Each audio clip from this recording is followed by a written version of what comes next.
இவங்களோடு சேர்ந்து அதுவும் குறிப்பாக தேசிய கட்சிகள் உங்களை வளரவே விட மாட்டாங்க. 4 வருஷம் 5 வருஷம் ஆனோன்னு தூக்கி போட்டுருவான். நீங்கள் எவ்வளவு கஷ்டப்பட்டு அந்த கட்சியை வளர்த்தீங்கிற நன்றி உணர்வு இந்த தலைவர்களுக்கு, தேசிய கட்சியில் இருக்கும் தலைவர் எவனுக்குமே கிடையாது அப்படிங்கிற ஒரு கருத்தை முதல் கருத்தாக பதிவு செய்ய விரும்புகிறேன். அதுக்கடுத்தது உதயநிதி லைலா காலேஜுக்கு போய் விழாவுக்கு கூப்பிட்டுருக்காங்க. லைலா காலேஜில் தான் படித்தார், பாஸ் பண்ணார் அதெல்லாம் தெரியாது. அரியஸ் எவ்வளோ வச்சார், டிகிரி முடித்தாரா, எத்தனை மார்க் வாங்கினா அதெல்லாம் வெளி உலகத்துக்கே தெரியாது. அது பெரிய கதை, அதெல்லாம் பேச தேவையில்லைன்னு நினைக்கிறேன். அதனால ஏதோ நம்ம காலேஜில் படித்தார், மந்திரி ஆகிட்டாருன்னு சொல்லி கூப்பிட்டுருக்காங்க. கூப்பிட்டோன்னே அங்கே போய் பேசும்போது உண்மையை உடைக்கிறார். இதே லைலா காலேஜில் நான் சீட்டு வாங்க எங்கள் அம்மாவை கூட்டிகிட்டு போனேன். அப்போ எங்கள் தாத்தா முதலமைச்சர் இல்லை, இவங்களும் எங்கள் அப்பாவும் வந்துக்கிட்டு வரல, நாங்கள் 2 பேர் போன உடனே எங்கிட்ட என்ன சொன்னாங்க,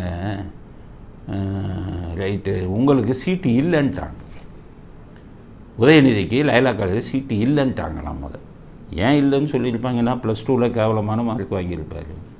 கேவலமான மார்க் வாங்கினா தான் லைலா காலேஜ் எல்லாம் மெரிட்டோரியஸ் ஸ்டூடெண்ட்டு தான் வருவாங்க, டிஸ்டிங்ஷன் இந்த மாதிரி வாங்கினவங்க வருவாங்க. இல்லைன்னா கிறிஸ்தவ பாதிரியார்கள் ரெக்கமெண்டேஷன் இருக்கணும். ஒன்றும் இல்லாமல் போன உடனே உனக்கு சீட்டு இல்லை அப்படின்ட்டாங்க. அது பாருங்கள், அந்த குடும்பத்துக்கே எந்த ஸ்கூல்லையும் சீட்டு கொடுக்க மாட்டேங்கிறான். இவருக்கு லைலா காலேஜில் சீட்டு இல்லைன்னா இவங்க அப்பா ஸ்டாலின் அவர்களுக்கு அவருடைய சுயசரிதை உங்களில் ஒருவனில் எழுதுகிறாரு, அவருக்கு இதில் சீட்டு கொடுக்கல, சர்ச் பார்க்கில் போய் அவங்க அப்பா சேர்க்கணுன்னு பார்த்துருக்காரு. ஸோ கொஞ்சம் ஜெயத்தாலும் கொஞ்சம் ஜெயலலிதா மாதிரி கொஞ்சம் இங்கிலீஷை பேசியிருப்பார். பாவம் இப்போ டெவலப்மெண்ட் பேசுகிறதுக்கு பதிலாக கொஞ்சம் இங்கிலீஷ் பேசியிருப்பார். அங்கே சீட்டை கொடுக்க மாட்டேன்ட்டாங்க.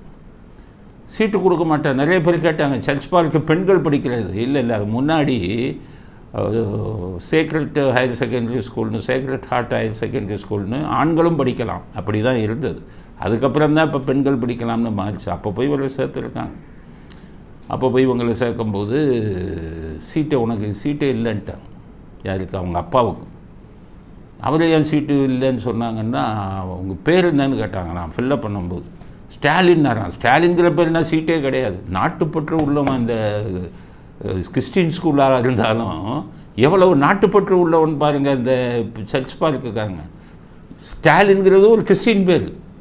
அதை அவர் வச்சுருக்காரு. சர்ச் பார்க் ஒரு கிறிஸ்டின் ஸ்கூலு. அவங்க நீ ஸ்டாலின்கிற பேர் வச்சதுனால உன்னை சேர்க்க முடியாது அப்படின்னு சொன்னாங்க. அப்போ என்ன அர்த்தம்? அந்த ஸ்டாலின் தான் ரஷ்யா சர்வாதிகாரி. நேதாஜியை அங்கே ரஷ்யன் சிறையில் வச்சு சித்திரவதை செய்து தூக்கில் போட்ட இந்த துரோகி அந்த ஆள் ஸ்டாலின்.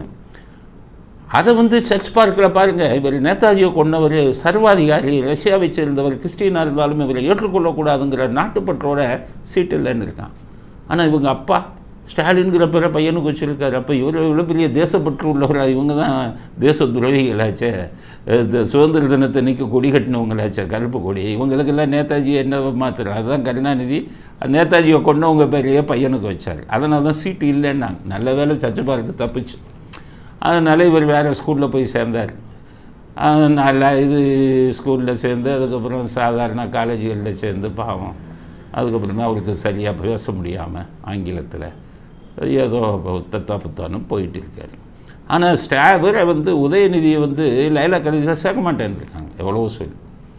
அதுக்கப்புறம் இவர் என்ன பண்ணியிருக்காரு, இல்லை ரெக்கமெண்டேஷன் அதெல்லாம் மறைச்சிட்டார்.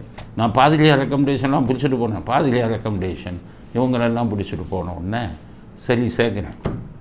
ஆனால் ஒரு கண்டிஷன், எலெக்ஷனில் நிற்கக்கூடாது. எந்த எலெக்ஷனில்? கல்லூரியில் எலெக்ஷன் நடக்கும், அதில் நீ நிற்கக்கூடாதுன்னு கண்டிஷன் போட்டு எழுதி கொடுக்குன்னு இருக்காங்க. அதை இப்போ சொல்கிறார், என்னை கல்லூரி எலெக்ஷனில் நிற்கக்கூடாதுன்னு சொன்னாங்க, நான் எழுதி கையெழுத்து போட்டு தான் கொடுத்தேன். இன்றைக்கி எலெக்ஷனில் நின்று மந்திரியாகி எம்எல்ஏ ஆகி மந்திரி ஆகிட்டேன்னு பெருமையாக சொல்கிறார். எலெக்ஷனில் நிற்கவே கூடாது அப்படின்னு என்கிட்ட ப்ராமிஸ் வாங்கிட்டு அதுக்கப்புறம் தான் சீட்டே கொடுத்தாங்க. ஆனால் இன்றைக்கி நான் ஒரு எம்எல்ஏ ஆகி எலெக்ஷனில் நின்று ஜெயிச்சு மினிஸ்டர் ஆகி வந்திருக்கேன்னா அது இந்த லைலாவுடைய அந்த வளர்ப்பு தான். ஆனால் ஒன்று யோசிக்கணும், உங்களை ஏன் லைலா காலேஜ் மாணவர் தேர்தலில் நிற்கக்கூடாதுன்னு சொன்னாருன்னா அங்கே ஒழுங்காக நடந்துக்கிட்டு உங்களை நிற்க விட்டால் நீங்கள் உங்கள் திமுக கலாச்சாரத்தை கொண்டு போய் ஓட்டுக்கு 4000 ரூபா கொடுப்பீங்க. அப்புறம் கள்ள ஓட்டு வர போடுவீங்க. லைலா காலேஜ் மாணவர் தேர்தல் ஒழுங்காக நடந்துக்கிட்டு இருக்குது. கள்ள ஓட்டு போடுவாங்க, ஓட்டுக்கு 4000 5000ன்னு கொடுப்பாங்க. அதுக்கப்புறம் பார்த்தீங்கன்னா எல்லாத்துக்கும் மேலே வன்முறையை ரவுடிகளை கொண்டாந்து உள்ளே விட்டுருவீங்களே, அந்த இந்த ஓட்டு போடுற இதையே தூக்கிட்டு போயிடுவீங்களே. இதுக்கெல்லாம் பயந்து தான் லைலா கல்லூரி நிர்வாகம் ரொம்ப தீர்க்கதரிசிகள் அப்போவே யோசிச்சிருக்காங்கல்ல, அந்த வேலை பண்ணுவாங்கன்னு தான்.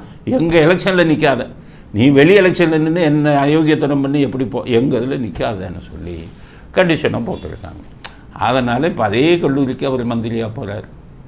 ஏன்னு கேட்டிங்கன்னா, இது ஒரு பெரிய இந்த விஷயம். எந்த வாத்தியார் சீட்டு கொடுக்க மாட்டேன்னாரோ அவருக்கு முன்னாடியே எனக்கு தெரிஞ்ச ஒரு நண்பர் என் கூட படித்தார். அவர் என்ன பண்ணாருன்னு கேட்டிங்கன்னா, எங்கள் ஸ்கூலில் படிக்கும்போது ஒரு மாணவர் எனக்கு தெரிந்தவர் பார்த்தடி சொன்ன கையும் களவுமாக பிடிச்சார். அந்த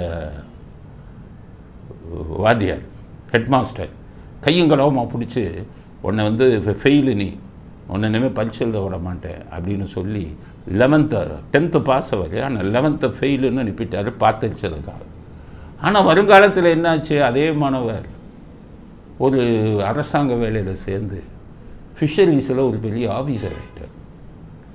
அதுக்கப்புறம் இவர் பார்த்தடிச்சதை பிடிச்ச தலைமை ஆசிரியர் இவர் ஃபிஷரிஸில் ஆஃபீஸராக இருக்கக்கூடிய இடத்துல இருக்கிற தீவுக்கு மற்ற மாணவர்களை எல்லாம் கூட்டிகிட்டு போகிறார். கூட்டிகிட்டு போகும்போது அங்கே என்ன சொல்கிறாங்க, ஒருத்தர், சார் நீங்கள் உள்ளே போகணுன்னா ஆஃபீஸரை பாருங்கன்னாங்க. சரி, ஒரு ஆஃபீஸரை பார்க்கலான்னு போனீங்கன்னா அவருக்கு தெரிஞ்சு போச்சு இந்த மாணவர் பிடிபட்டு காப்பி அடித்தது பிடிபட்ட ஒரு அதிகாரியாக இருக்குது, இந்த ஆள் நம்மளை காப்பி அடிக்கிறதில் பிடிபட்டான்லன்னு சொல்லி அவரை வெளியிலேயே உட்கார வச்சு காக்க வச்சு அப்புறமா போனோன்னே ஹெட்மாஸ்டர் அதிர்ந்து போயிட்டார். காப்பி அடித்து ஒன்றை பிடிச்சோம், நீ ஆஃபீஸராகி எனக்கே பாடம் சொல்லக்கூடிய அனுமதி கொடுக்கக்கூடிய நிலையில் இருக்கே, ஸ்கூல் ஃபஸ்ட்டு வாங்கினவெல்லாம் வேலை இல்லாமல் சுற்றுறான் அப்படின்னு சொல்லி மனசு கஷ்டப்பட்டு அப்பா அனுமதி கொடுன்னு சொல்லி இவர் அனுமதி கொடுத்த உடனே பார்த்தடிச்ச மாணவர் அனுமதி கொடுத்த உடனே எல்லாத்தையும் கூட்டிகிட்டு போயிருக்கார். அதே நிலைமை தான் இன்றைக்கி இவருக்கு உதயநிதிக்கு. இவரெல்லாம் ஒரு மாணவர் அங்கே இருந்தால் எப்படி இருந்திருக்கும், என்னென்ன வேலை பண்ணியிருப்பார். அப்படிப்பட்ட மாணவர்கிட்டே இன்றைக்கி நிர்வாகம் விழா எடுத்து விழாவுக்கு அவரை கூப்பிட்டு மந்திரின்னு சொல்லி பேச வைக்கிறாங்கன்னா அவங்க தலைவிதி, லைலா தலைவிதி. அதனால் இதை ரொம்ப மிகவும் பெருமையாக சொல்லி கொண்டிருக்கிறார் உதயநிதி. அதனால் உதயநிதி ரொம்ப பெருமைப்பட வேண்டாம். உங்களுடைய பழைய கல்லூரி வாழ்க்கையெல்லாம் நல்ல கல்லூரி வாழ்க்கையல்ல, உங்கள் மார்க்கை பார்த்தாலே தெரியும். அதனால் உதயநிதி சந்தோஷப்பட வேண்டாம். மந்திரியானதுக்கு அது அந்த கல்லூரியோட தலையெழுத்து. உங்களை மாதிரி ஆட்களை கூப்பிட்டு அங்கே விழா நடத்துவது